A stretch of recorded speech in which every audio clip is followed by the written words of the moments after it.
தேவனுக்கு மகிமை உண்டாவதாக. நாம் ஆண்டவர் ரொம்ப ரொம்ப நல்லவர். பைபிளில் ஒரு வசனம் இப்படி சொல்லுகிறது. யோவான் 14:6 அதிகாரம் சொல்லுகிறது, நானே வழி, நானே சத்தியம், நானே ஜீவன், என் அல்லாமல் ஒருவனும் பரலோகத்துக்கு வருவதில்லைன்னு இயேசு சொல்லியிருக்கிறார். இன்றைக்கி மனுஷன் காஷ்மீர் டு கன்னியாகுமரி வரை கடவுளை தேடி கொண்டு ஓடிக்கொண்டு இருக்கிறான். ஆனால் கடவுள் சொல்லுகிறார், நானே தான் வழி, நான் தான் சத்தியம், நான் தான் ஜீவன், என்ன அல்லாமல் உனக்கு ஒரு நன்மையும் பெற முடியாது.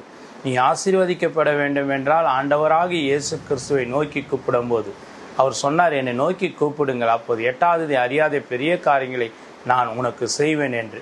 ஆனால் இந்த ஆண்டவரை விட்டு மனுஷன் அலைந்து திரிந்து ஓடிக்கொண்டிருக்கிறான். எங்கே விடுதலை கிடைக்கும், எங்கே ஆசீர்வாதம் கிடைக்கும், எங்கே சமாதானம் கிடைக்கும் என்று ஓடிக்கொண்டிருக்கிறார்.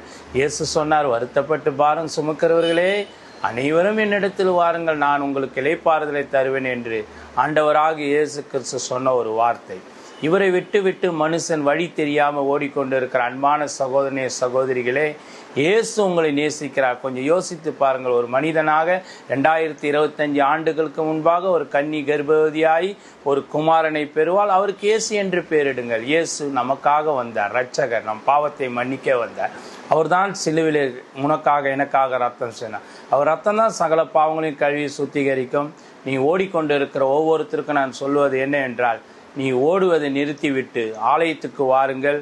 ஆலயத்தில் தேவனுடைய வார்த்தையை கேட்கும் போது உங்கள் வாழ்க்கை ஆசீர்வதிக்கப்படும்.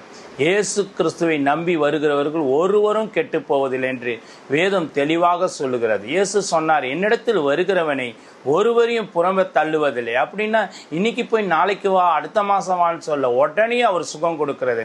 இவரை விட்டு மனிதனுடைய ஆலோசனை கேட்டு போகாதீர்கள். தேவன் உனக்காக குழந்தையாக உனக்காக ரத்தம் சிந்தினார். அவரை பிடித்து கொள்ளுங்கள். இயேசு உங்களை ஆசீர்வதிப்பாராக. உங்களுக்காக நாங்கள் ஜபிக்க போகிறோம். பரலோகத்தில் இருக்க எங்கள் பரமபிதாவே, இந்த ஜனங்கள் கேட்டுக்கொண்டு இருக்கிற ஒவ்வொருத்தரையும் உன் கரத்தில் ஒப்பு கொடுக்கிறோம். ரட்சிங் ஆண்டவர். ஒருவரும் நரகத்து போது பிதாவுடைய சித்தமில்லை. ஆண்டவரே, கேட்கிற அத்தனை பேர்களை ரட்சிங்க. இயேசுவின் கரத்தில் ஒப்பு கொடுக்கிறோம். ஜீவனுள்ள நல்ல பிதாவே. ஆமீன், ஆமீன், ஆமீன்.